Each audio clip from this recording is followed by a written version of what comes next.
Hello, this is part two. Let's continue. I was just in the middle of playing a clip, an audio clip of Robert Bly back in 1987. Somebody just posted a lecture he gave back then, and I was just posting a little blurb from the first part of it, where he talks about how kids try to step into some unfinished business with the parent and play something that they wanted. So he talked a little bit about that. So we don't really know what we want. So he gave the example about the 60s. The parents were so quiet, so the 60s they would rebel, but it wasn't their rebellion. It was maybe like the fantasy that I think my parents would have been more vocal, so they'll be more vocal. So it was a failed kind of protest in the 60s. He just gave an example like that. So, and then then the second part was he didn't know how to raise kids. What's he going to pass along? He came from a dysfunctional family himself. What's he going to teach his kids, kind of thing. So then the phone suddenly cut out. The Wi-Fi invitation popped up. Do you want to connect with the local Wi-Fi? Oh, I cut my video off. So, so let's just pick up for the next couple of minutes where I got cut off. So if you go to part one, you get the first part. Or better yet, just look up Robert Bly, 1987 Robert Bly, FC, what is it? FCPRP preliminary conference. Plenary conference. Okay, you'll find it, yeah. So let's just pick up, hopefully the audio will be okay here. Let's just play maybe 2 or 3 more minutes of this. I want to get to that concluding thing that he said, where the man is kind of caught up in the world of the mother, and how does he kind of connect with the father? Because very often the mother kind of blocks the connection between the son and the father, because she wants to possess the son, control the son, use the son for her needs. So she kind of pushes the father aside like that. How does the son, when he grows up, deal with this kind of thing? So he was discussing this area, and he gave the example of some guy who flew to where his father was living just before he passed away. He said, you know, Father, I want you to know something. I no longer accept my mother's view of you. He's connecting with the father. Fine, he's got to have a reconciliation. So he's talking about reconciliation between sons and fathers. So let's pick up on this point of how sons can have a reconciliation with their fathers, because they're out of it. Robert has a lot of empathy for parents. They're out of it, they're unconscious. Whatever your parents did, they were unconscious. They're out of it. So the sons have to be a little more active. So let's pick up on this. Hopefully the audio is very low, so hopefully you still pick it up here. All right, then the boys came along, and I realized that I didn't know anything about raising boys. I didn't know what I wanted to pass on to my son. Am I going to pass on what I got from my father? Yeah, what do I pass on? What did I learn from my father? What am I supposed to pass on? I don't know. What did I get? What did I get from my father? What am I going to pass on? What the hell? I didn't know. And so there was that thing about trying to go to my father and see if I could see what there was there. And that's why I'm giving these 2 reasons. One is just the way every normal man moves. And the second reason was because my sons were coming along and I needed to know. Is that make clear what I said? Say that again. I said that one reason that the male turns to his father is because after he's been with his mother for 45 years, it's enough. For young women, they look pale when I say to them, I'm sorry to tell you, but the chances are your husband's going to be within the realm of his mother until he's about 45. Oh, no. Oh, my God. Oh, no. I said, yeah, I'm sorry about that. So there's a natural movement around that time, if you pay attention to it. There's a natural reconciliation that takes place. And I said a detail of that when I did that interview with E. Thompson. And a few months later, I met the man, and he said to me, Robert, he didn't know me. He just introduced himself. And he said, there was an incredible thing that happened. I said, what was it? He said, a thing happened with my father. And then I came back and I read your piece. And your piece said, well, about 45, you realize that you cannot put any stock in your mother's view of your father. Because you're both, they're both in competition for your affection. You're not going to get a straight view of your mother from your father either. But with most men, they accept the vision of their mother because our mothers teach us feeling things. So when the mother gives us a feeling, we absorb it. Oftentimes we absorb our mother's view of our father at 2 years old just by the way she treats him. Without saying anything. Oh, your poor father. What do you mean? We don't say that, we assume that. So this man said, I said, what happened to you? He said, I'm 44, and I haven't seen my father for 10 years. They were divorced about 12 years ago. I haven't been in touch with my father, and I got this longing. I said, what did you do? I realized that thing that you said, even though I hadn't read your picture. I can't depend on my mother's view of my father for the truth. So I said, what did you do? I flew to Seattle.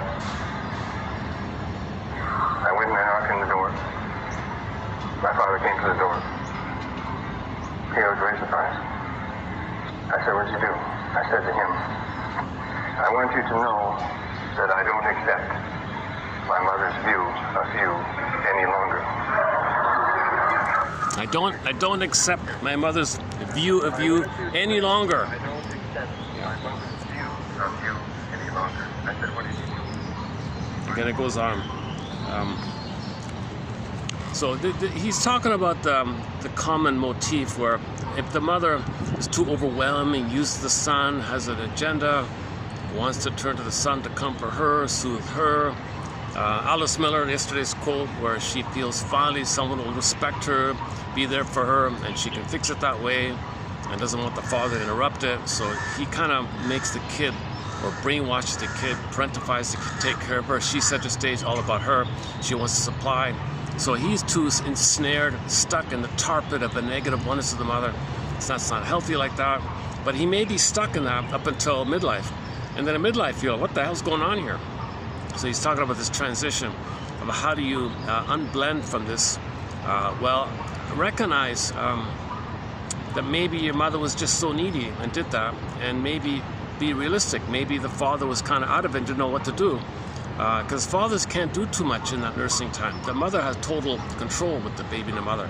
So all the wiring, all the programming, all the deep conclusions, all the models, all the stencils, all the imprints, all the psychic internal objects theory, everything's being laid down, all the circuits, neural circuits, scripts, circuits, it's all being laid down in the nursing time, right? Nursery time. So now the father's kind of out of it like that. So the kid's brainwashed, in other words. So at midlife, you want to face this kind of thing, right? So you want to, quote unquote, leave this negative attachment with your mother, forgive her so you can have a calmer thing, but allow for some kind of connection or reconciliation, connecting with the father. It wasn't so bad. It's exaggerated by the mother, and the child, is loyal to the mother, exaggerates things, and wants to save the mother, protect the mother, and cure the mother, and so determined to believe the mother. And the mother has either or going on, so he thinks either or. So the son's got to find both and. So he's talking about some kind of both and. You're wounded, she's wounded, so it's not so simple like that. So he wants to connect with the father, and it's healthier for daughters and sons to have a connection with the father like that. So he's talking about that, yeah. So there's more. I just found it late last night.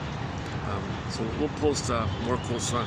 Maybe what I'll do is, in part one, I played a clip from the comedy show, "Baby I'm Back." Baby I'm Back. Not the song. It's a sitcom starring the lady who played in Room 222, the girlfriend, the counselor girl. Always difficult like that. She's a little moody, kind of a moody sort of a smart but moody, kind of difficult. The guy could never. She's afraid of her. She played a similar kind of role in this show, Baby I'm Back. But the guy is the guy who played the son in Sanford and Son. That guy. He played the actor Dennis Wilson played this reformed gambler trying to reconcile with her, and so it's a similar setup. She's difficult to please, but she's in the right to be difficult because he abandoned her due to his gambling addiction and all that. So I was saying in part one, maybe it's a good show if anybody's recovering from the gambling nonsense. I like that. So he's recovering from it. And the big joke about it was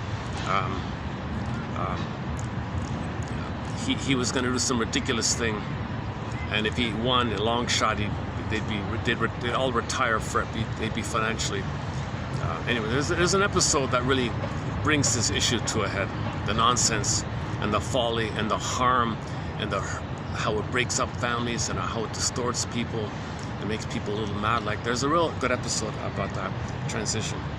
Anyways, so if you didn't see the clip, maybe it got copyrighted. So if you look up "Baby I'm Back,"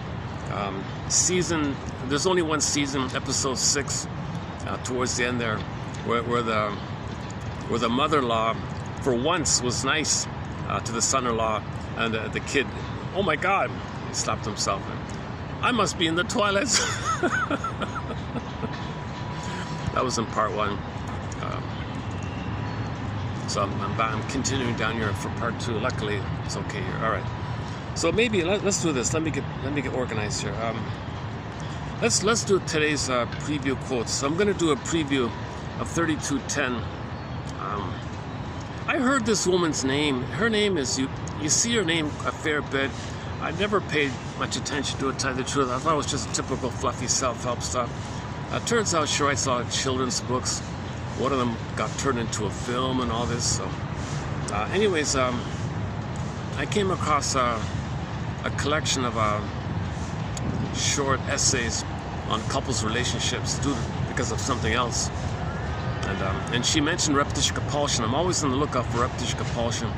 So she wrote something about repetition compulsion in her little essay there. So I plucked out a summary, a portion of it here. So I'll do it here. And because she's writing to a self-help audience, it's pretty clear like that. And so let's include that here. So this is from a book called The Art of Staying Together, a collection of essays from different authors. This seems to be maybe the best one. Hers, actually. Ironically, hers might be the best one in there. Actually, Alan Shinham talks about the fairy tale stubborn husband, stubborn wife, where midlife things flip around, where women find their voice and men find the feelings. All right, so they kind of reclaim the disowned side of midlife, this balance line, and the couple reconciles it in the end. Not a bad little tale. Stubborn husband, stubborn wife. So this is 1998, I think. So here we go here. Repetition compulsion impels us to transfer the past, our ancient childhood longings, our original defenses against those longings, okay, etc., into the present, onto the present. So we're repeating. So baby wished for love, rejected, you cope with it in a certain way, you numbed out or something. We repeat it. So you repeat it. You have a longing for love, okay? You're repeating how it was failed, and you're going to repeat how you cope with it. And you're just doing this again and again, hoping for a better past. So once again, as mentioned in part 1, repetition compulsion is we're hoping for a better past, get mother's love in the past, get a better outcome for the past, so we can resume development and have our feelings, have our real self, and have the capacities of the real self, and all the treasure and gifts of having the real self, the embodiment, the sense of self, the identity, and I mentioned in part 1. So, okay, so she gives 2 examples here of repetition compulsion here. So she says she counseled some child who lost her parents, and a quote here says here, so this girl lost her parents and all this, and she's the counselor. In the midst of our play, the girl suddenly stops, stands up and says goodbye. And she thinks maybe her habit of doing this seems to be, quote, I'm leaving you first, lady, before you go off and leave me, unquote. And I wonder if she will grow up compelled to always leave what she connects with before it can hurt her, i.e., she's going to become a practitioner of relationship interruptus.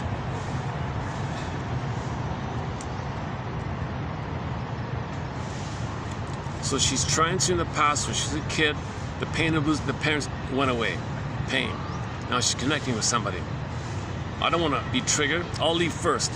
So she might go through life interrupting and leaving first, thinking she doesn't want to be triggered of the parents leaving her. She will never be abandoned again, so she'll be the abandoner first to preempt the memory of being abandoned. She doesn't want to be triggered of being abandoned, so she'll always leave the first chance she gets before the other person says, I gotta go. So you're talking to somebody, and suddenly I gotta go.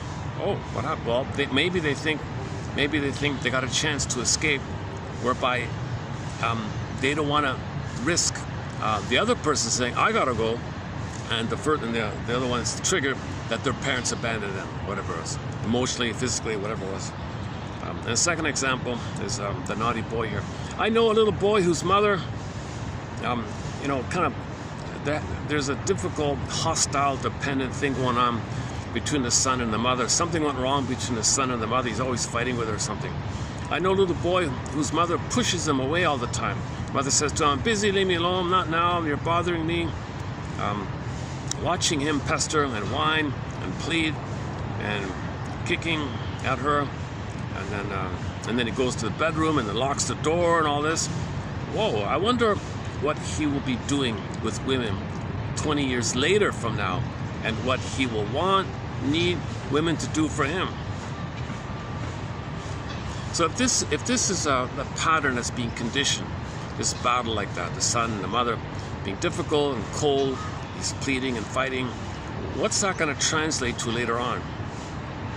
Will he remain childlike and find difficult women and try, like that show, Baby I'm Back, pleading and being a boyish charm, pleading, come on, be nice?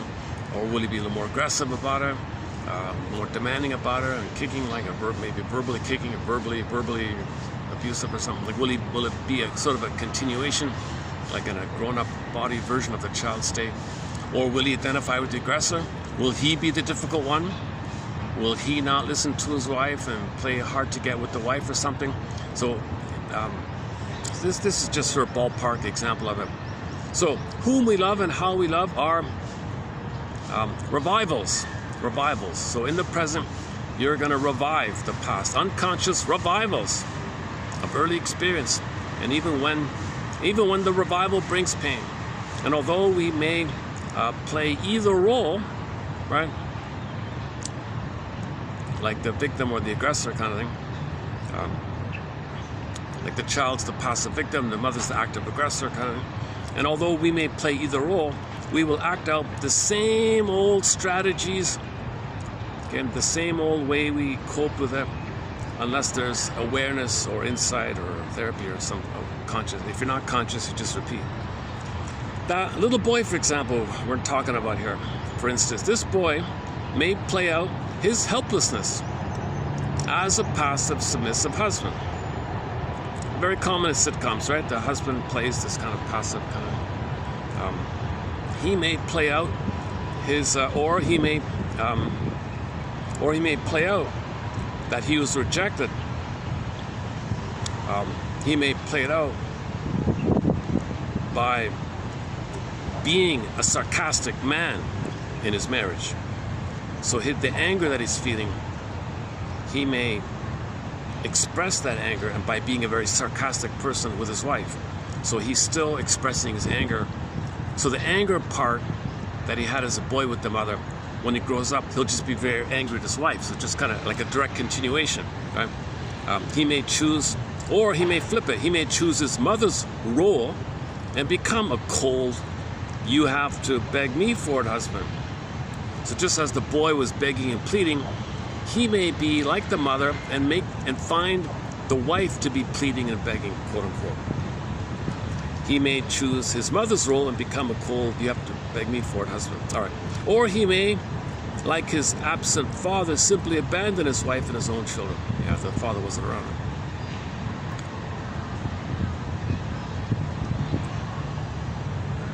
Or what happened?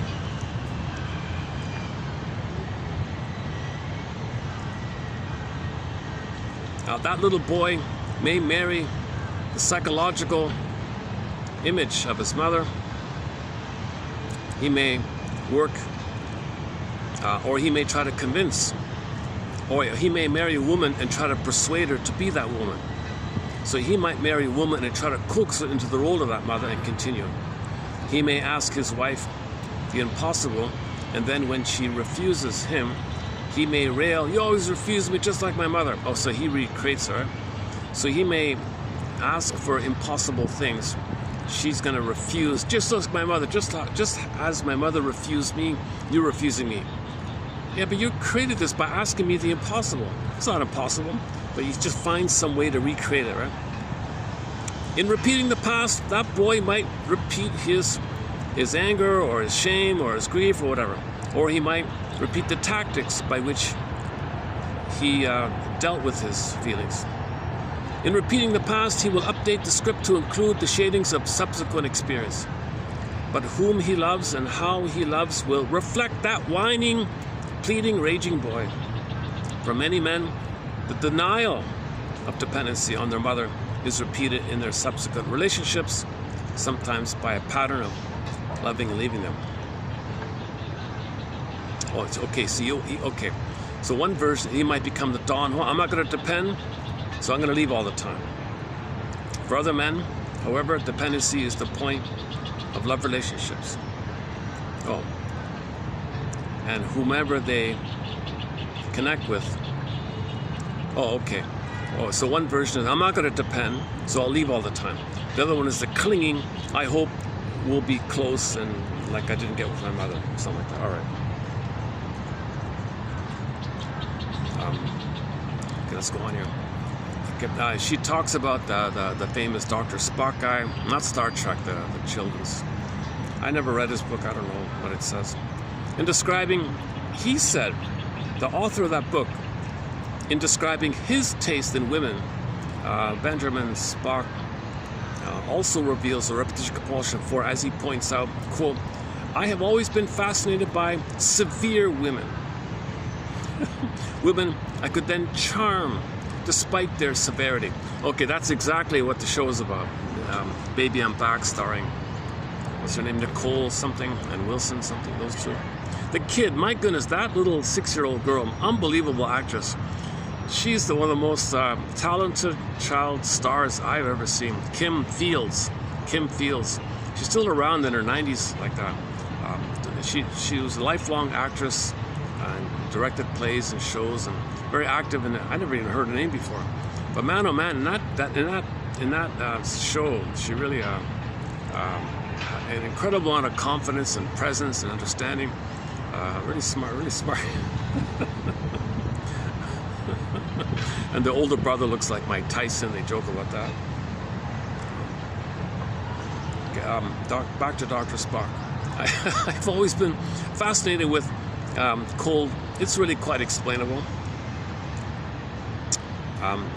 So the model for these women, as Dr. Benjamin Spock is well aware, was his own demanding and highly critical mother.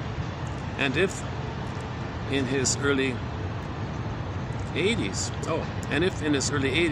he is indeed a most exceptionally charming man, the wish to win over his mother may help explain why. He says that both his first wife and his second wife were just exact carbon copies of this mother.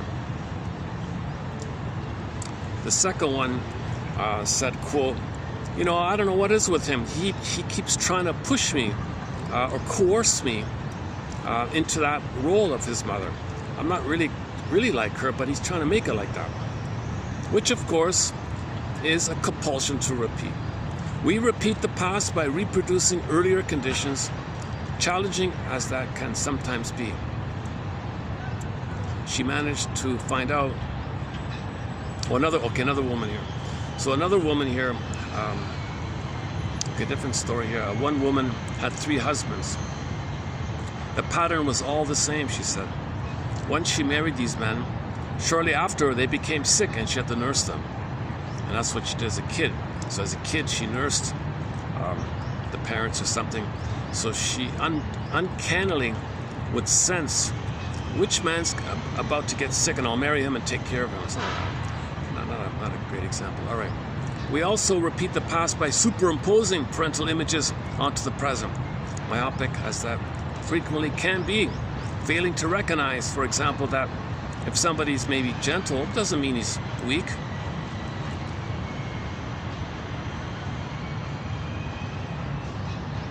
Okay, so the father was considered gentle and weak, right? So later on, if you meet a man and he's kind of gentle, it doesn't mean he's weak. He can be gentle and strong, right? The other one was somebody was silent or something. That silence may not be companionable. That silence may be companionable. Oh, companionable, not punishing. Okay, so mother was silent. Mother was punishing using silence. That doesn't mean if she meets a man and he's kind of quiet that he's going to be punishing. So there's like an imago, it's like an image, it's just an overall image, and you generalize too much. So if the mother used silence as a psychological weapon on the kid, and later on meets a man and he's kind of silent, she imposed that image, the imago, onto him. Oh, you're using your silence to punish me. No, he's trying to just get along and listen to you. He's just trying to be thoughtful and let you speak or something. No, he's punishing me. The mother's punishing me. So we transfer the mother imago or image onto the guy and see the guy through the lens of the past. You take the past lens or imago, superimpose it, and see the fellow filtered through this imago of the past. So she's not in the present with the guy. She transfers the mother to the past and sees the mother as a reincarnation, sees the guy as the reincarnation of the mother. So the mother used silence as a passive-aggressive, psychological passive-aggressive tool to punish the kid. So he meets a man, he's kind of quiet, and doesn't see him realistically that maybe he's just being thoughtful and patient or something, and he's just listening or something. No, she flies the image. Well, there's no flying, it's just always there.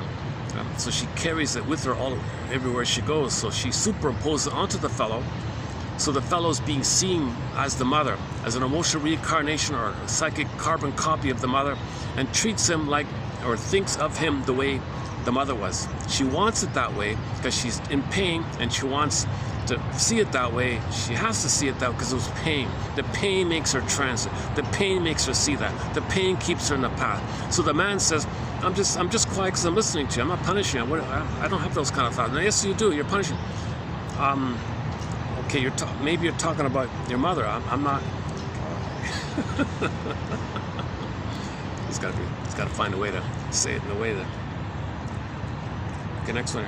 So that's called the transference interpretation, right? Are you seeing me? Are you interpreting my silence?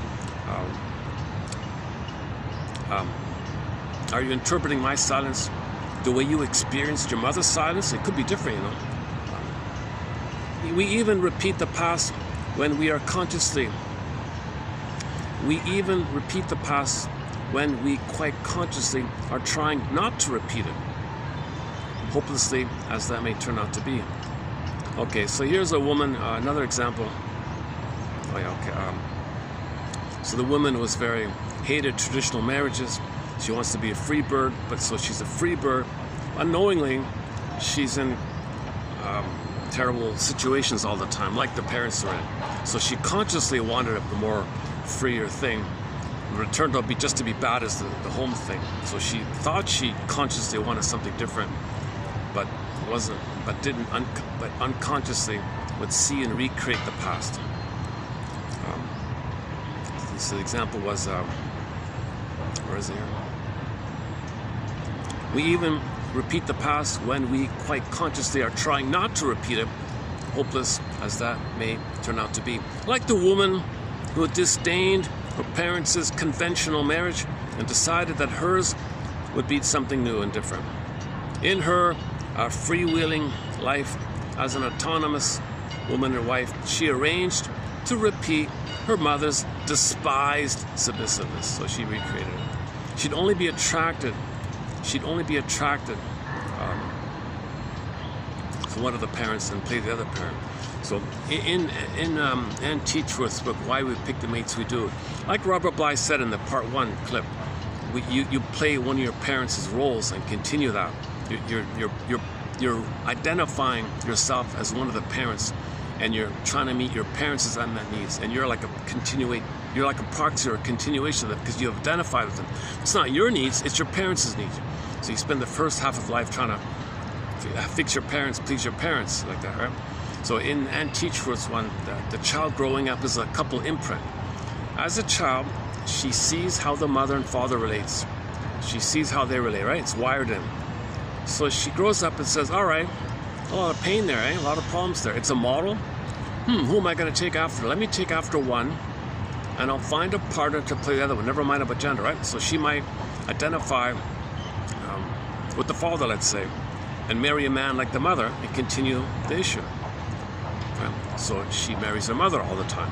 Psychologically speaking, she keeps marrying her mother. If the firstborn, typically if the firstborn is a son, he's going to role model after the mother and marry a woman like the father. And he's going to continue his mother's efforts to get her husband's affection, but he plays her, tries to get it through his wife, who has the same psychological copy of his father. So that's the as above, so below. You recreate in the present the past in the template. You got a psychic template and you manifest it. Okay, the past manifests itself, reveals itself in your choices like that because you're following it, right? So if the firstborn is a girl, in most cases, she'll mimic her father and marry a man like the mother. If the firstborn is a boy, okay, he'll identify with or mimic the mother and marry a woman like the father and continue in the present the same kind of thing that was going on between their parents. The second child born, it might be flipped. Whatever the third is, it might be flipped, so it flips around like that. And then if you're tired of one, it can also flip. So so the main example is the woman really didn't like how narcissistic her mother was. And she admired the father, so she imitates the father. She says, no way would I ever marry a man like my mother. The problem was she would only fall in love and be spellbound, limerence, puppy love, Cupid's arrow, infatuation, excited, wow. Okay, all this lovesick, love nut. She would only be attracted, chemistry, hormones, oxytocin, okay, euphoric feelings. She would only be excited madly if the man had the same psychology like the mother. She didn't know it. She was madly in love with the fellow. A little while later, you're just like my mother. I hate her. You're just like her. Oh my God. Okay, a little problem after problem after problem. She would break up. Okay, second marriage, same thing. Third, same thing. She did it 4 times and couldn't take it anymore. Ran to Miss Teachworth and she explained it to her. Right? And also another example in the book was somebody was repeating it. They didn't go to the therapist. They just decided to flip it. Oh, I see. So I'm always playing. So in the woman's example, if she always played like the father one, she could say, hey, why don't I just try it the other way? Why don't I just play the mother one and find a man like my father? It's the same stuff. You just flipped around. So that's the... So Anne Teachworth's book's really the best book for this. So Robert Bly mentioned a bit. Here it is again as well, right? So this is a common idea in self-help.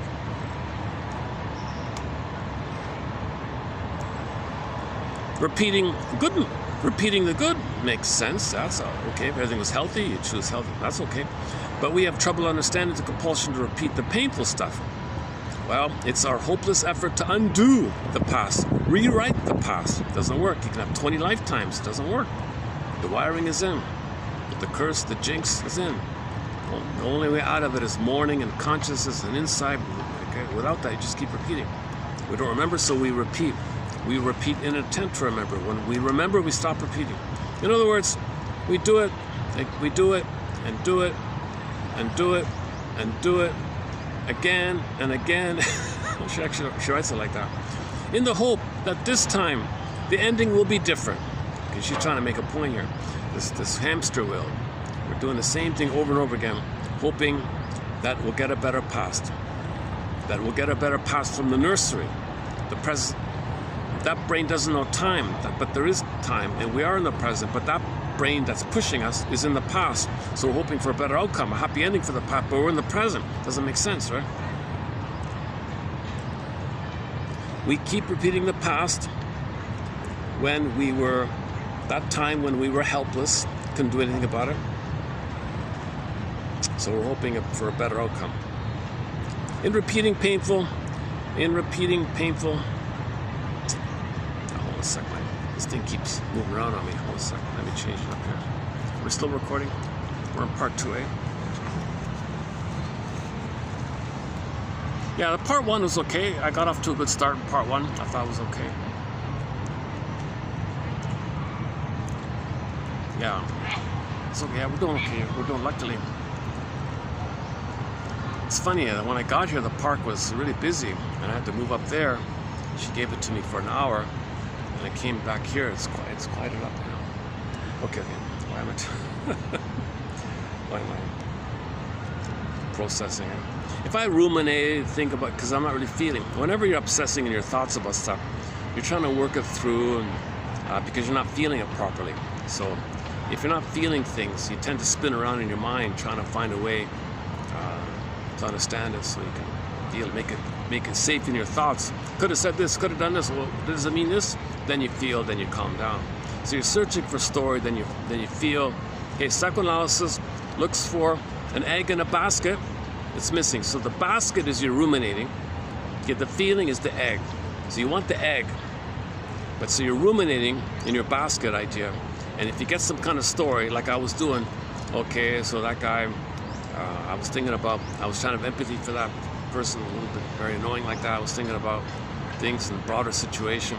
Okay, people cry for a lot of people, and he couldn't. One guy was kind of being rude. He wouldn't speak. He was doing some non-verbal rude things. Okay, that's a very baby-like thing. This guy is like, older than myself. It's really strange. Seriously, you're over 60 or whatever you are, and you're acting like a naughty, little defiant, little rebellious little boy like that, and you're 60. Okay, play the clip by Ginger Rogers. Now Voyager.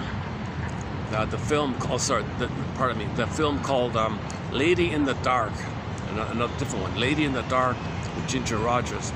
She's an older woman, successful billionaire and all this, says to the shrink, "Shrinker man, are you telling me that my motivation in life, that I'm being guided by infantile pain and needs and unmet wishes and desires and all that, longings and cravings and how I cope, you're telling me I'm still like that? Are you serious? I thought I was a mature adult woman. I'm just like an angry baby in a 60-year-old body or something. Seriously? Seriously?" And the other film, Now Voyager, that's the staircase scene, where the mother, Mrs. Vale, gobbles up the daughter to use the daughter to take care of her. The shrink had to intervene to put a wedge to let her free like that, like what Robert Light's talking. Because there was no father around, right? It was just her and the mother. Okay, back to this one here. We keep repeating the past, hoping for a better outcome. Okay. We continue to clamor for something that cannot be. In repeating painful experiences, we are refusing to lay to rest our childhood ghosts. One way to think about ghosts is you couldn't be you, so you're haunted by this. Like your aliveness of you is quote unquote not dead, but there's an echo of you. It's called a ghost. You're not totally dead, but there's a ghost of you, like a whisper of you. So it's kind of like a whisper of you, but you're kind of suspended in a suspended kind of thing, and the vibrations of the suspended you is like a ghosty kind of thing. So in order to lay this ghost to rest, you got to come alive. You got to feel. When you heal and feel, you come alive. The ghost is laid to rest. You could be in the present. It's all about consciousness. That's what all these quotes are about. Just try to weave this basket. So in a way, all these quotes are like ruminating. Maybe I'm ruminating a lot myself, right? Okay, where are we here? In repeating painful experience, we are refusing to lay to rest our painful ghosts. We continue to clamor for something that cannot be. We continue to clamor for something that cannot be. That's a good line, right? So when we repeat, we're clamoring, clamoring, come on, come on. Yeah, like that strange character I had earlier today. Was doing his awful thing. He was clamoring. Yeah, you can think about that. You can think about that. This cry for love, we can call it a clamor for love, a cry for love, a clamor for love. We're clamoring. Either we love or we clamor for love. Clamor for love is a one way of saying, or synonymous with crying for love. Either we love or clamor for love or cry for love. Connection, understanding, mirroring, mourning, okay, etc. We continue to clamor for something that cannot be. It cannot be. No person in the present can do what your mother should have done back in the nursery. It cannot be.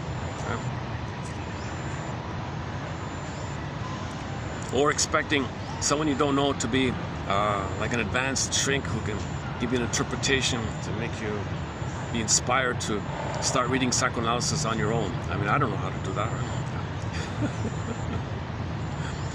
I fumbled onto this very clumsily, slowly. Like I started reading fluffy self-help books. Like I was never satisfied. The Enneagram was a little interesting. I started with the Enneagram. Okay, and your mind thinks about these lines and all that. Oh yeah, no, but there's more to it. That's just superficial. What's causing that, right? The codependency work was not bad. Inner child, you know, a little bit okay, but I missed something greedy. I need something greedier. I need something more greedier, like something. So then I read Masters, and that started. Oh, there's some soil. There's some grit. So when I read Masters about object relations theory and Margaret Mahler and internal object relations theory and part self object representation linked to part mother representation. You got the map in the mind, and then the relational units, Masterson's various axioms, and then things start to make a little more sense. And then you add repetition compulsion, and Fairbairn, and Althea Horner, and all the other ones, and it started to make a little more sense.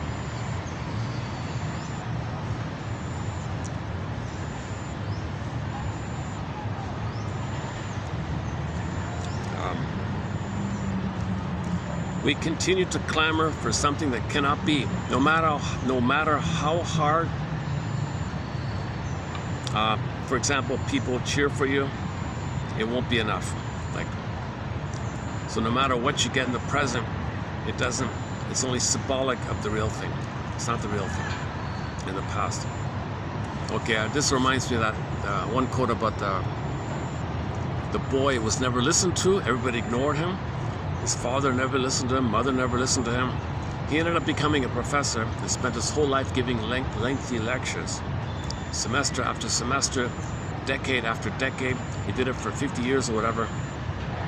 At the end of life, he said to his friend, I don't know what it is, I felt like no one has ever heard me. I've never felt heard in my life. You gotta be kidding. Tens of thousands of students listened carefully to your lectures and made notes and were looking at you carefully, writing notes. Year after year, they were very polite, and they were listening carefully, writing notes. I don't know, that's what I'm talking about. I don't feel heard. He's talking about the childhood stuff. The original one. The symbolic, or what people are doing later on, never undoes that thing. He can have 20 lifetimes being a professor for 20,000 years. He'll still feel unheard. Those wiring, it's wired in the first 3 years. And he's meant to know that mother didn't hear him. If he thinks that, that's meant for him to know mother. He's repeating the experience of communicating, feeling unheard. Communicating, feeling unheard. He's repeating it again and again. So that professor was doing the mindless repetition. Okay? The boulder, the rock, the Sisyphus, okay? The Tantalus, again and again, hamster wheel. And he was never aware of it. Kegels, mindless repetition. He's meant to interpret it. You mean to tell me I feel unheard? That's because my mother didn't hear me? That's where this is coming from? I'm repeating it to know the past. To know the past, I got to recreate it symbolically. So all my students are like my mother symbolically, but they're not the mother in the past. So they can't be my mother in the past. So I've always just trigger, unheard, trigger, unheard.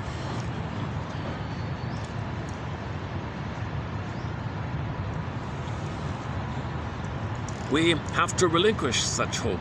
Give thee all hope for a better childhood past. Give thee all hope for having been heard by your mother in the nursery. Give thee all hope for your mother seeing you and soothing you in the past. We have to let go, for we cannot climb into a time machine. Yeah, she also does I do the time machine a lot too. Here it is here also. For we cannot climb into a time machine. Become that long gone child and get what we want when we oh so desperately wanted it. The days for that getting are over. Finished. Done. We have needs. We have so compromise. It's like, what are you doing there? Okay, well we do. Well, in your, you can. Okay, here she's kind of weak here. We have needs. We have needs we can meet in different ways, in better ways, in ways that create new experience. Okay, she's not very clear. So okay. Anyway, next part. But until we can mourn the past, until we can mourn and let go of the past, we are doomed to repeat it. Weaving the past with the present, we can experience many kinds and stages of love. We can love one way or another throughout our life. Only connect. A character in E.M. Forster's Howard's End exhorts us. Only connect. Okay, so for example, in the romance area, they try to connect by oneness.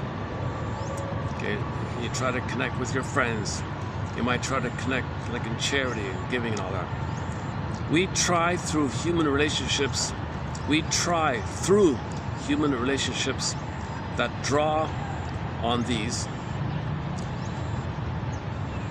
shaped in whole or in part, and for good or for ill, by the instructors of our childhood. So we learned it in childhood. We learned all this stuff in childhood.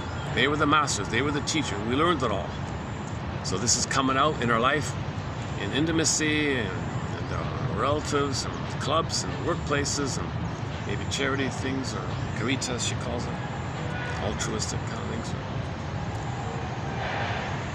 So we're trying to connect. Only connect. So the best thing we can do is try to connect. We couldn't have a secure attachment. So the thing to do is look for connection somehow.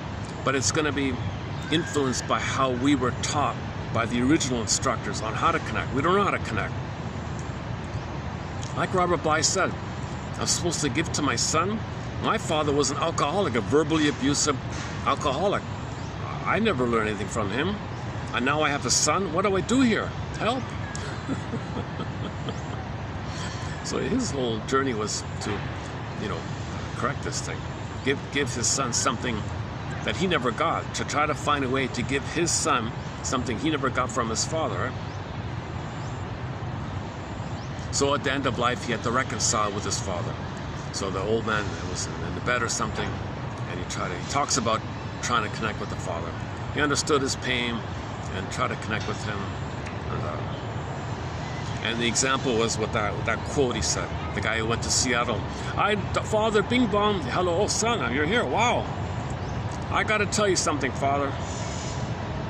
I want you to know that I no longer accept my mother's view of you.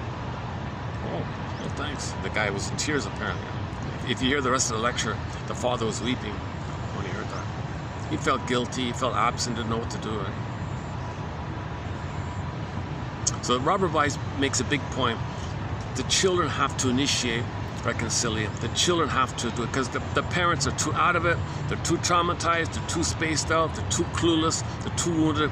It's the younger ones that have to make a little more effort.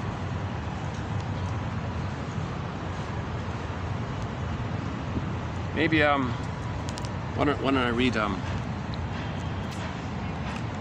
let me let the phone read it. Hopefully it'll read it out. Let's let the phone read this out here. So I'm doing a 3210 here. Let me just do it here. Let's see if it works.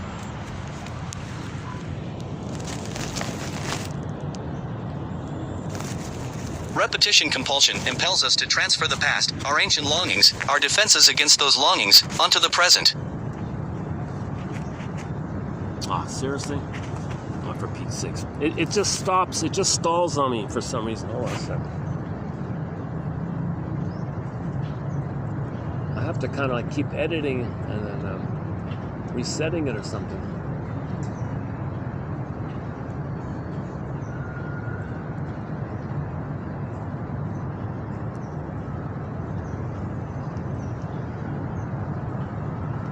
Hold on a second.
Again? Oh, Jesus.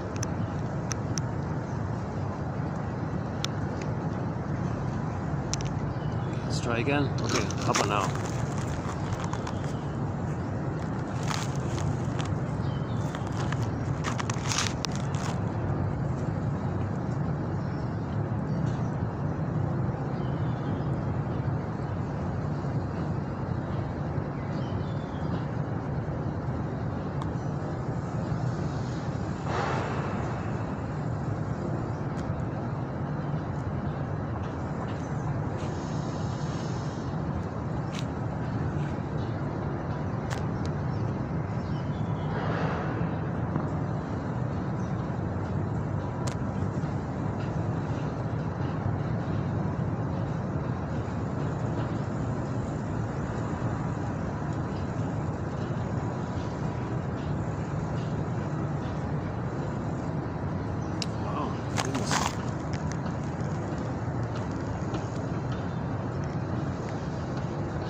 Yours TQ 3210.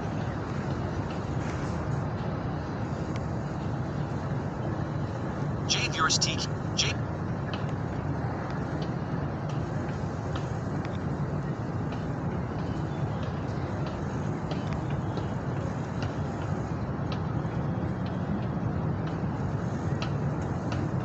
Jade yours TQ 3210.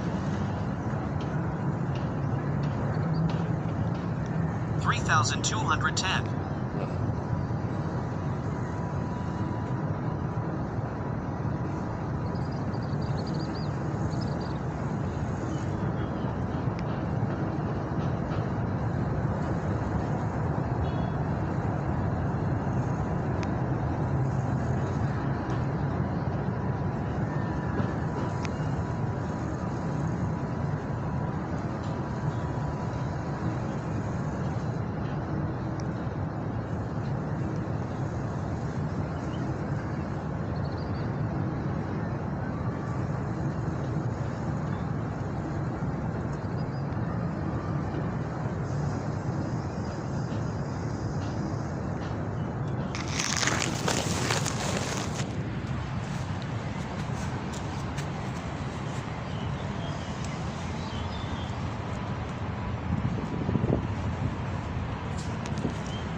maybe it's a connection issue. Sometimes it reads it, sometimes it just stalls. I'm still hoping it'll read it through.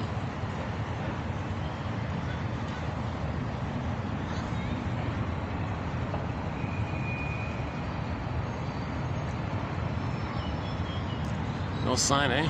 My goodness. Repetition compulsion impels us to transfer the past, i.e., our ancient longings, our defenses, etc., onto the present. Okay, so the girl who is abandoned doesn't want to feel the pain, so she goes to life. When she talks to people, she leaves first because she doesn't want to be triggered of being reminded of when the parents left first. Deep imprint, doesn't want to be triggered. To avoid being triggered, she leaves first. Kind of like identifying with the aggressor in a way. The aggressor left, so she'll leave and you'll be them. So others will play her, I'll leave. When there's too much pain, we imitate the parents. So her parents imitated by leaving, so she'll have that pattern. It was so painful, the parents leaving, so she imitates them. So she's talking to somebody, oh, you're me, I'm the parents. Well, what happened? They left, I leave. So she wants to master this trauma. So one way to think about it is she does it again and again and again. Hopefully better past. Really? The people she's talking to is going to be her as a baby, and the parents are not going to leave when she does the rejecting. So when you recreate it, you're not changing anything, right? You're just recreating it.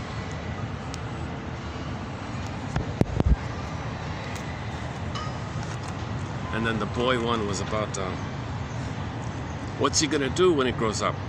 The boy makes a lot of trouble with the mother. The mother is hard on him. How's that gonna manifest later on? Will he just crank up his naughty behavior with his wife and be verbally abusive? Will he be? Like what aspect of his feelings will he amp up in the relationship? The sadness part, the anger part, the helplessness part, the placating part, the pleading part? Like what side of the childhood component will dominate? Or will he cross over? He'll play the mother who doesn't listen or respond and find a wife to plead and come to him. Because he always went to the mothers pushed him back. So he'll be the mother and push back the women who place him. Repetition compulsion. And then the other one was, the imago one, right? You keep trying to reproduce conditions. Oh, the Mr. Spock one. So he married a woman who was maybe neutral a little bit, but he could make her be difficult and then try to charm her. She said, I'm not. Why do you keep trying to make me be just like your mother? I'm me. You see me, you think about me in a way, you believe that you superimpose your imago onto me and treat me based on imago, not seeing me, because he's transferring the past to the present, still unresolved battle with the mother. Right? That's the imago one.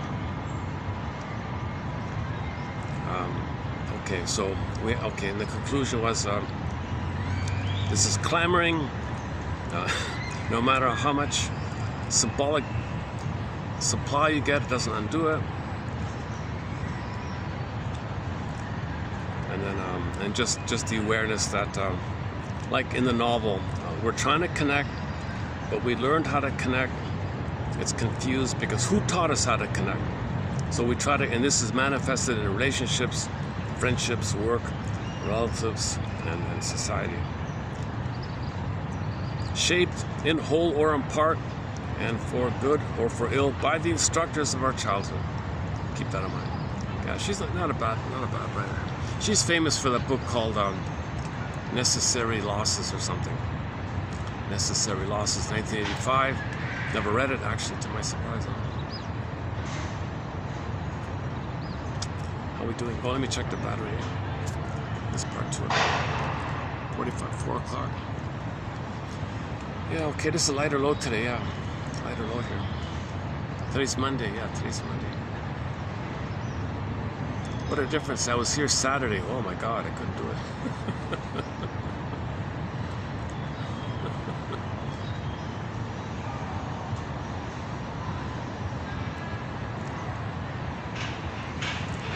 Let me see if I can dig up that clip again.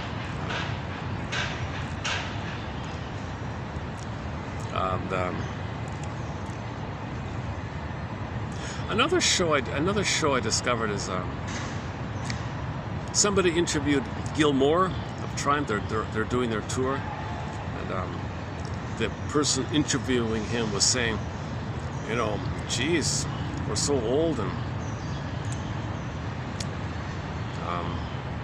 now I know stuff, but I'm so old. And Gilmore quoted a famous line from long ago: too old, too soon, too smart, too late.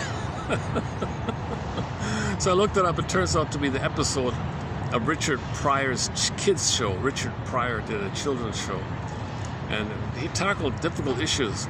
Had a lot of guest stars on: Henry Winkler and Willie Nelson, famous people on. Robin Williams was on there, and that show led me to this other one. A lot of these good old shows, eh? There were some good shows back then, eh? Let's see. So this is yeah, okay, Baby, I'm Back.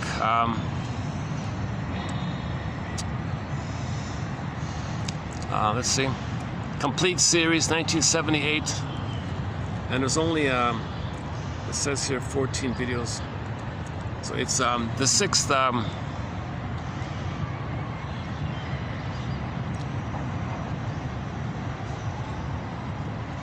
it's a good it's well written. It's a snappy show. It's a good show.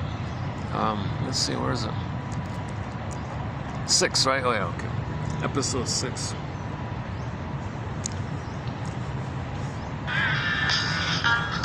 Our nation's capital. That's where our representatives work each day to prove that all men are created equal. This is also our nation's capital. Yeah, those fellas in that big white building on the hill got a ways to go in the equalizer department. I used to live on this street. 7 years ago, I supported a wife, 2 kids, and 3 bookies. Then one day, my luck ran out, and like any right-thinking horse player, I ran with it. That's my wife, Olivia. She's still as pretty as the day I took off. Never found a woman that could equal her, and God knows I tried. That's Angie and Jordan, my 2 kids. I figure I can win them back because 7 years ago they were too young to know what a heel I was.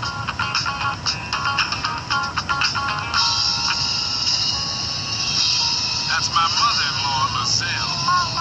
Lucille is French for killer. The day she moved in with us, the rats moved next door. I'll say one thing for that woman, she never gives up. Even though I showed up after 7 years and moved right upstairs, she still thinks she can get rid of me. But don't count on it, because baby, I am back. Absolutely beautiful. You are going to be the hit of your The kid really, this kid. It's my first long dress. It makes me feel so adulterated. Oh boy, Daddy's like an adult. That kid really steals the show. The little kid, Kim Fields. Man, oh man, she's the smartest. Really, she's not just. She doesn't seem to be just mindlessly copying. She seems to kind of play it like she understands it or something. Okay, let's let me take away the captions here. How'd that get on there? Captions. I want to play the. So you saw the grandmother, right? There's a lot of banter between the mother-in-law and the son-in-law. All this going back and forth, and finally there was a strange, unusual moment where she was nice to him. The son goes, "Oh my God." He slaps himself on the face. I gotta wake up. I must be in the twilight zone. What's that? Where is it here?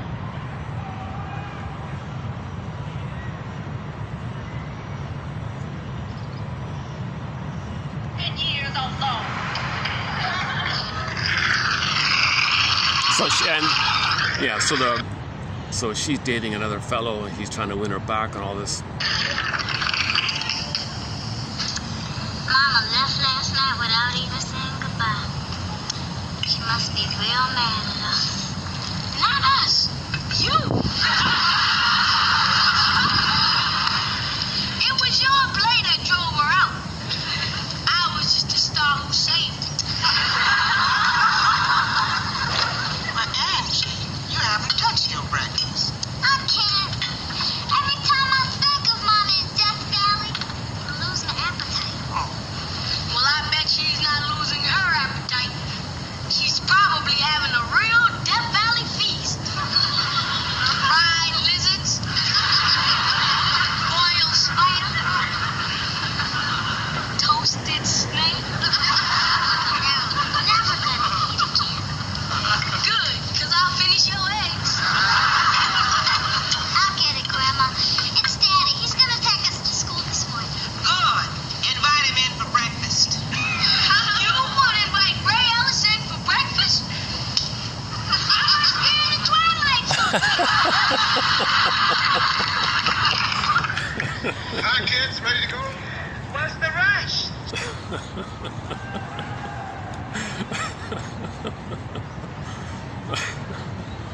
I must be in the twilight zone. Like, open the door, like, sudden, another dimension. He slaps himself, like, you're entering into another dimension, beyond sight and sound. Like, whoa, where am I? Twirling. I'm in the twilight zone. My grandmother is gonna be nice to him, the guy who dumped his daughter like this.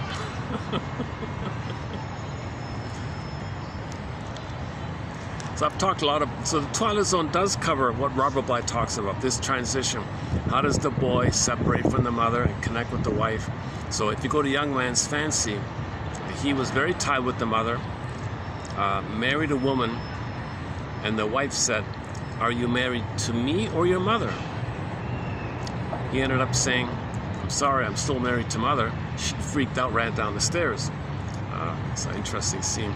The flip of it was Nick of Time. Same scenario, they just got married, and the new wife says to the guy, are you married to me or your mother? He's a little confused, right?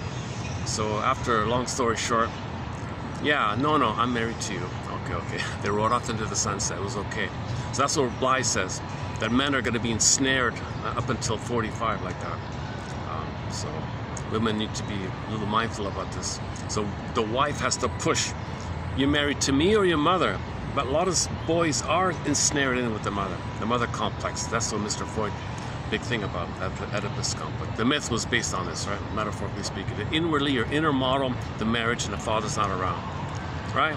Son, self-representation, okay, mother represented in the mind, Oedipus Jocasta. So that's just inside. Inside, there's an image of yourself called Oedipus. Inside is image of your mother called Jocasta, married.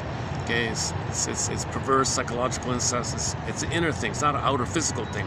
And the father's quote unquote dead. He's not around like that.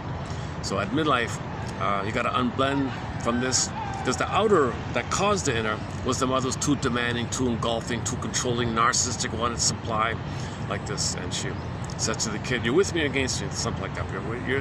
I'm the allied parent. You can trust me. He's a bum. He gambles. He's a playboy.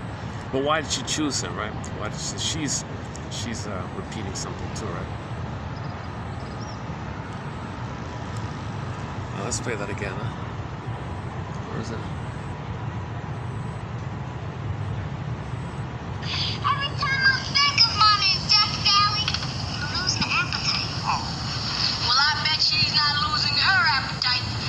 She's probably having a real Death Valley feast. Fried lizards, boiled spider, toasted snake. I'm never gonna eat again. Good, because I'll finish your eggs. I'll get it, Grandma. It's Daddy. He's gonna take us to school this morning. Good. Invite him in for breakfast. You want to invite Ray Ellison for breakfast? I must be in the twilight zone. Hi, kids. Ready to go? Oh, there's the guy. What's Yeah. the rush? Sugar lips. Okay, that's really the Twilight Zone. Okay. You're being okay. And the episode, the people with gambling issues, episode 8 was maybe a pretty good one. Episode 8 about the gambling addiction. How it wrecks people's lives, breaks people's families, it distorts people, it warps people, makes people greedy and nasty. And it really it shows a little bit like that.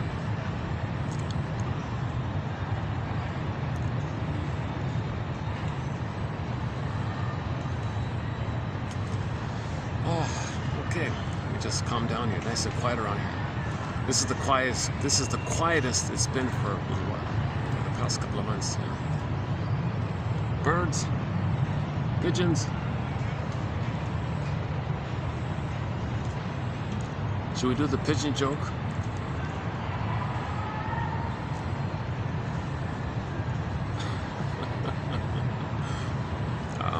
Okay, just quickly, I guess.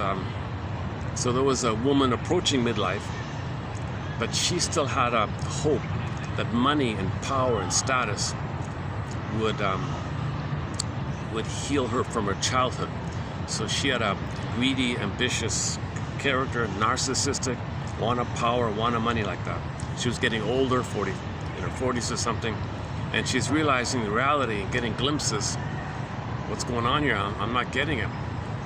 I got to give up hope, necessary loss, give up all hope for a better childhood past. So she heard something about reincarnation and twisted it for her end, that she can live on continuously. Don't worry about it. Next life, I'll just continue. Piece of cake. Don't think about it. Just keep going. So she interviews the guy, Behrman, says, "Sir, you know about these New Age things?" He calls himself a cosmic comic. and he knows the context of why she's asking him. It's a narcissistic injury to be getting older, not making money, like that. So she said, "Tell me about this reincarnation. What's the deal with that?" His reply to her was, "Oh, it's funny how things work out. I once knew this guy who wanted to be wealthy in his lifetime. He was reincarnated as a pigeon and made a deposit on a BMW." So she lightened up, kind of. So the big thing about humor is you don't want to it didn't insult her, right? It kind of allowed her to vicariously express her frustration, her hope, her fantasy. It addressed it. No, I gotta go. Oh, jeez, hold on a second. Okay, where's this? I gotta change spots here. Okay, hold on a sec. Luckily, we're towards the end here, anyways. Okay, hold on a second.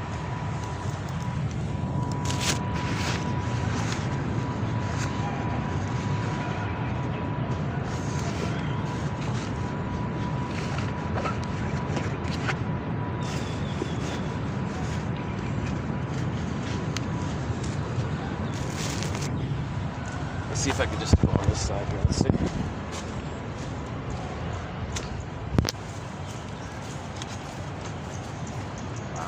It's not gonna work. All right, I gotta walk around. Give me 10 minutes to get to some other spot here. Get to the other side here.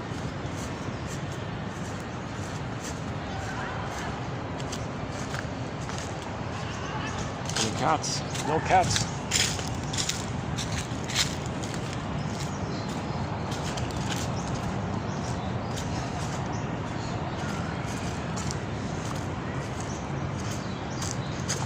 Interesting tree. Look at this thing. It's got some kind of a thing.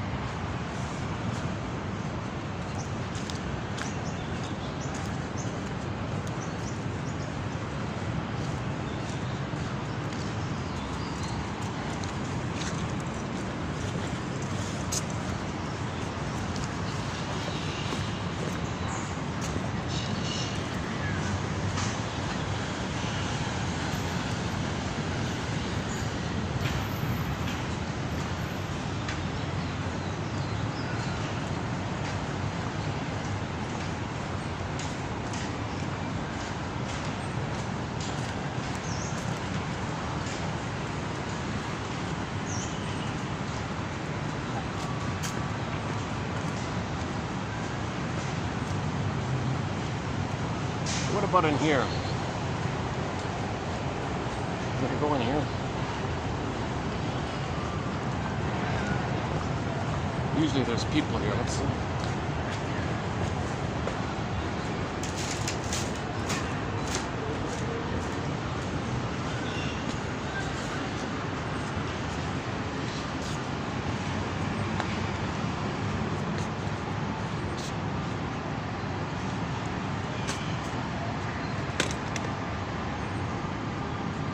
It's not gonna work. Is this gonna work if I here? Okay, let's give me the hang on. Let's just go over there.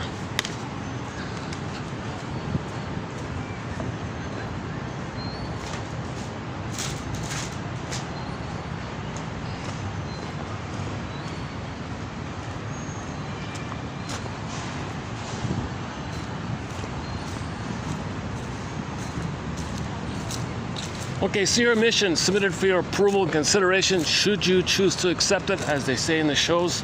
Submitted for your approval is to take a peek at 3210, the video entitled TQ, therapy quote TQ 3210, and have a read through Miss Judith, I'm not sure how you pronounce her family name, and see what you think.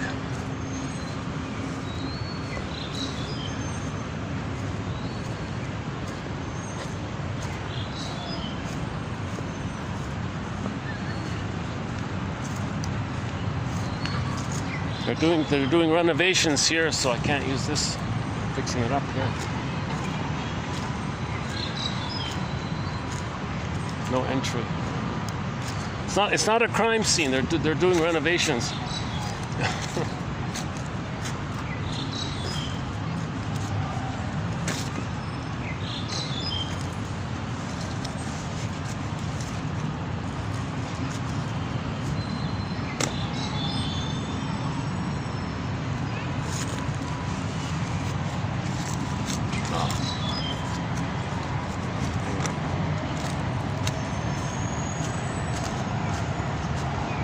Just here.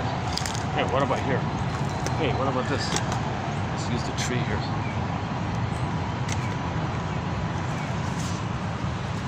Just want to block the view there. How's that? Is that gonna work? Okay, let's try this. Still okay? I can already see it. Well, oh, let's do it that way. All right.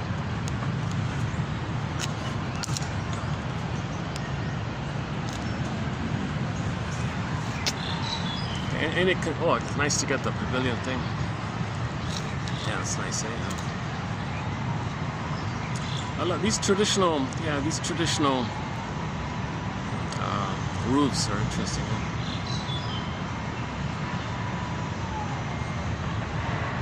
Well, yeah, so 3210, yeah. So maybe we'll have more quotes from this author. She's a very prolific author. She's into her 90s. She's still, she did a lot of children's books.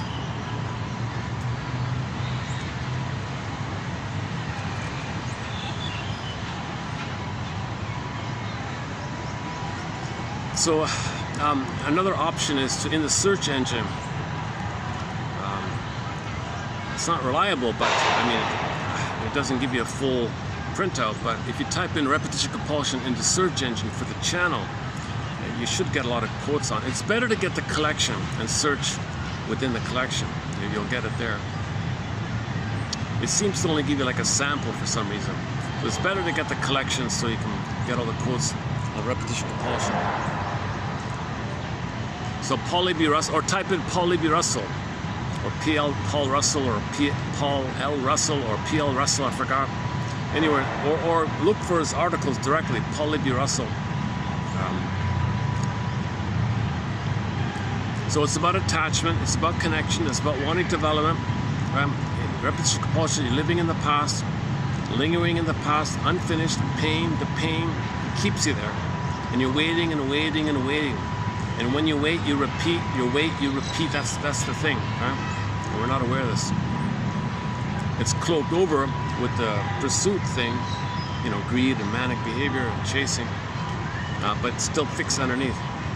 So you always feel something's off, something's wrong. It's just a hunch like that, right?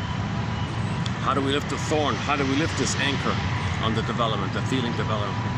We don't want this dysfunctional, same old feeling, same old way of relating, same old kind of interaction style like that.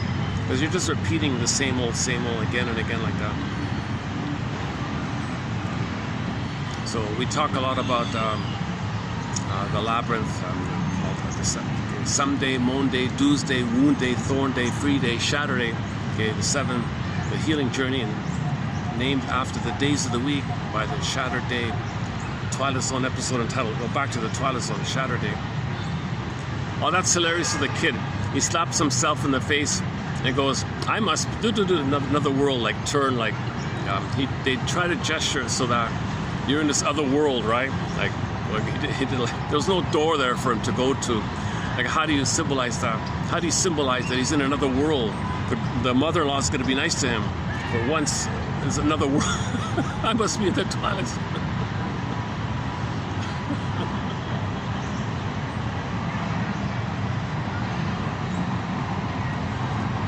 He does fit that, like they say, the boyish charm. He had a very good boyish charm. He was very charming, very easygoing, fun, charming guy. So he's always trying to charm her and all that. Your tricks don't work anymore. I don't trust you anymore. You worked before. You dumped me. I feel pain. I don't fall for that anymore. He kept trying it again. And to the TV show Harry's Law, a similar kind of guy. What's his name? One of the lawyers. Her partner. This I forgot it. Tommy something. This Tommy guy was a playboy kind of lawyer. Also a charming kind of guy like that.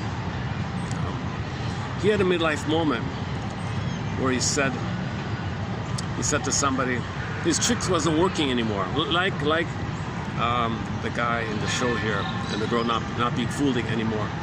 His tricks wasn't working. His tricks weren't working, and his boyish charm wasn't working anymore.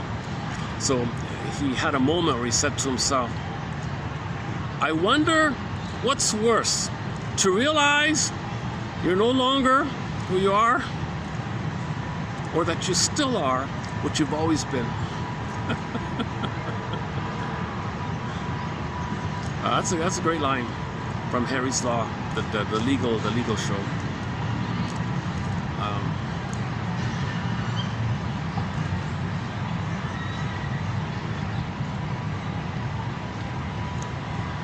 It reminds me of another legal show, Drop Dead Diva. One line in there is, the law is the wisdom of the ages, wrapped up in the opinion of the moment. Let's go.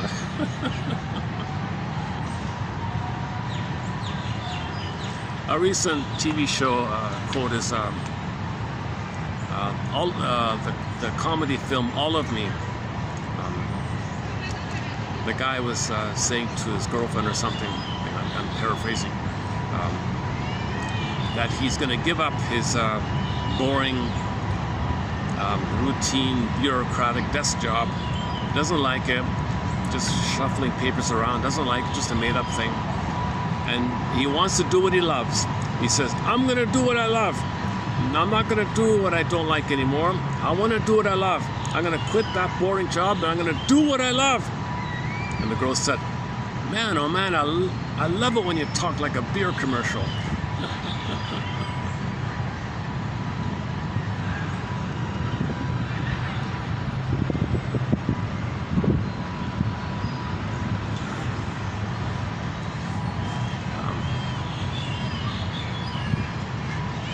How we do? Hey, the lighting's not bad here, eh? It's nice to get the pavilion, the temple, whatever, and the birds there.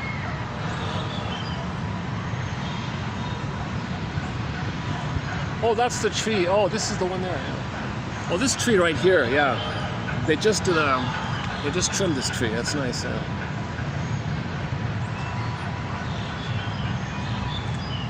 They're doing a whole revamping of the parks. They're fixing things up. It's nice.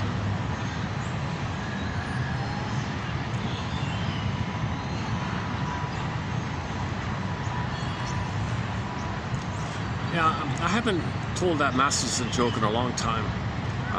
He was trying to break the ice with a tough crowd, it's a little edgy or something. It's a little uncharacteristic of him, but anyways, he wanted to open people's minds up to psychoanalysis, because the audience was mostly brainwashed into CBT and behavioralism and Pavlov, conditioning, and not thinking about psychoanalysis or something. So he wanted to give people, like, try to give it a second chance. Like, maybe you heard about it, didn't like it. Can you give it a second chance? Can you be open-minded? Like, give me a second chance. Can you give psychoanalysis a second chance? So he opened up the lecture with how at some kind of one of these marina yachts club or something. There was a guy sitting alone drinking or something. Oh no, there was a guy just sitting alone doing nothing or something. And one guy approaches him. He's also alone. Approaches him. It's like a club kind of thing or something. Oh, hey there, club member. How about we share a drink together? The first guy, the guy sitting, says, "Oh no, I tried that. I don't like it. I don't like it. I tried that once. I don't like it." Oh, okay, yeah, I got it. All right. Do you want to share a cigar together? Oh no, I tried that once. I don't like it. The thing is, sir, is I'm waiting for my kid to arrive. You're only one, I presume.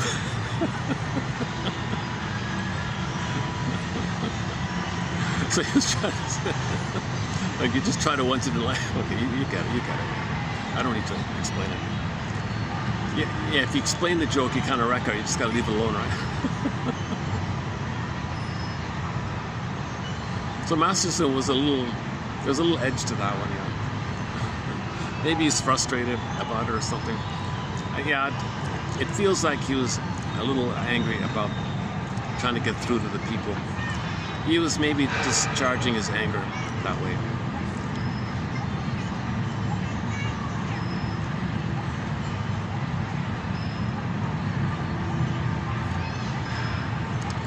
Masterson, sort of one of our mentors in the collection, James F. Masterson, the author of the book The Search for the Real Self and a bunch of others, kind of got me started, that book. When I was looking, I mentioned before, I was reading the Enneagram, general self-help. It's kind of fluffy. I was never, something missing. When I read that book, Search for the Real Self, click, I got a little, okay, now I'm on track. Now I feel like, okay, now I got a thread. So Masterson's work was a kind of a thread. And on that thread, I've added, continued building threads.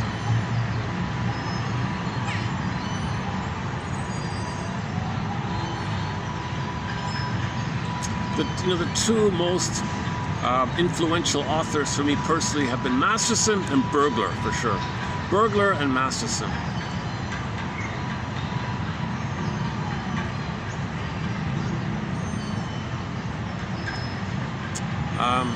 Either I just hang out like this for a while or wrap it up here. Oh, how's the time?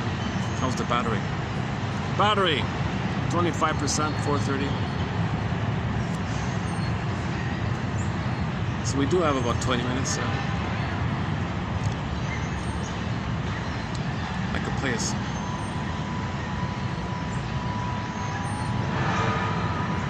Why don't I just bring up the collection? Hold on a second.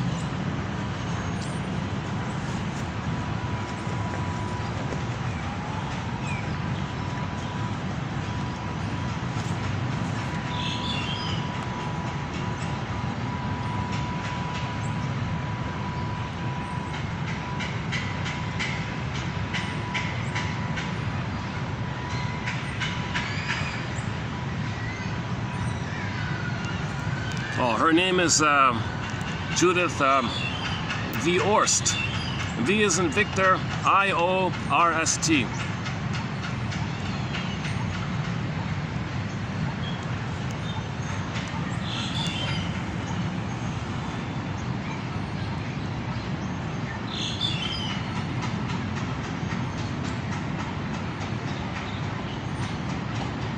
Well, we mentioned repetition compulsion. Why don't we just see what's I have it here, repetition. Repetition, compulsion. Hold on a sec. Repetition, compulsion. Let's just pick a few at random here. Okay, the repetition, compulsion. The propensity to repeat formative early life experiences. Okay? The propensity to repeat early life experiences.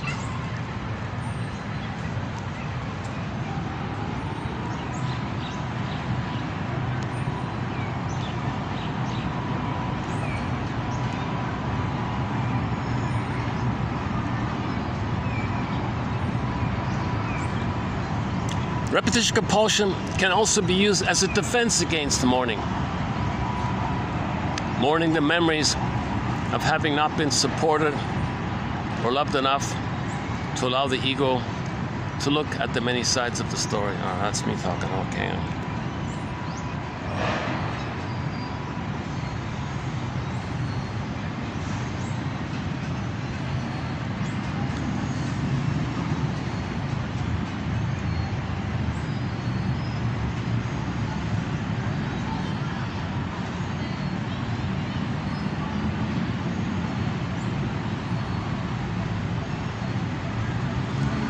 Oh, Robert Bly, all right.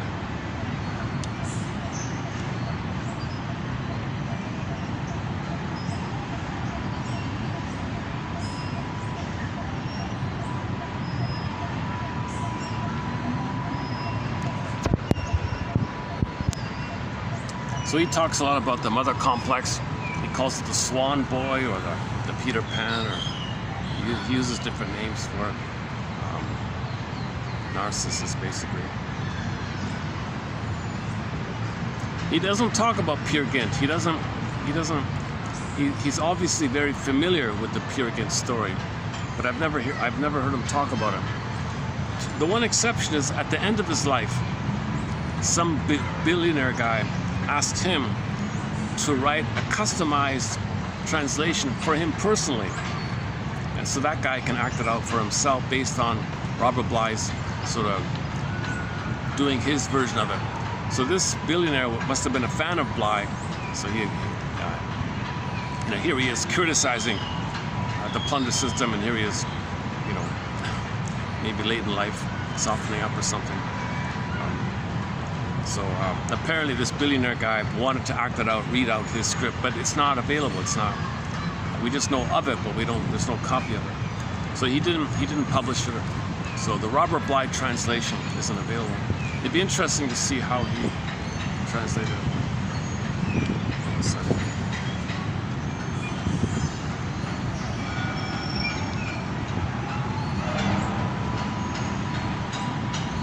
With unresolved trauma, there's repetition, compulsion in an attempt to face it.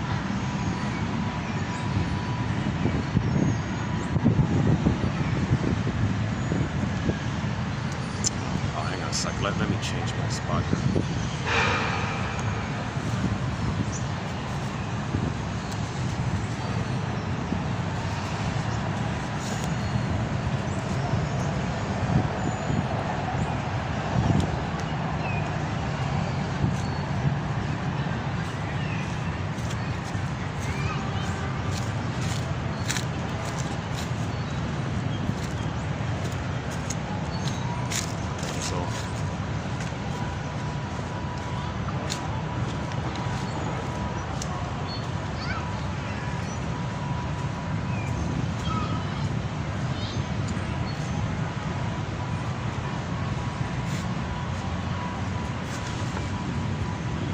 Let's just,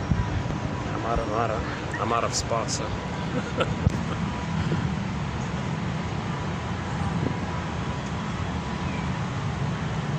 that it? Oh my goodness, yeah.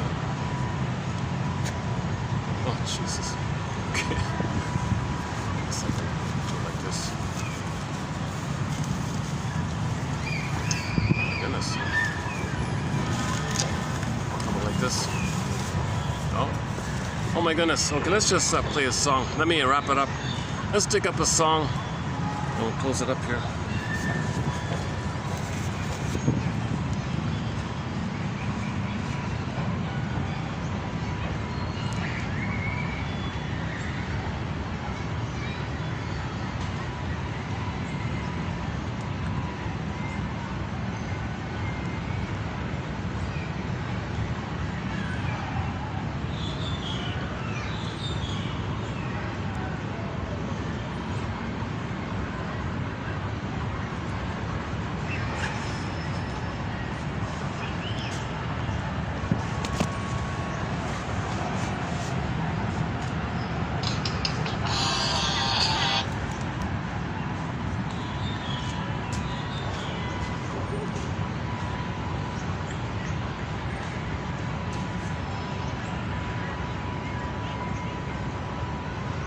Oh, here's something we haven't played in a long time.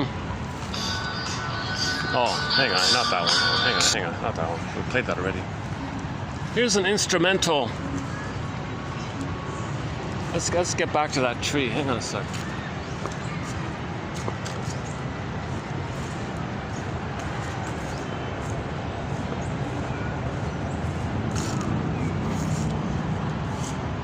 Okay, let's wrap it up with this nice tree here.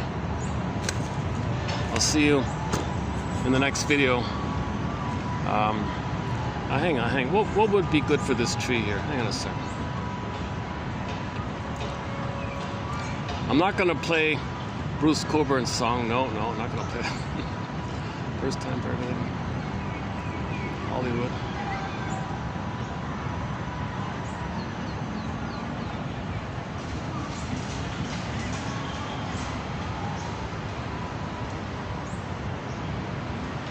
Lay it on the line. Let's just play the first part of Life in My Hands. Oh, that's copyrighted. Oh, that's also copyrighted.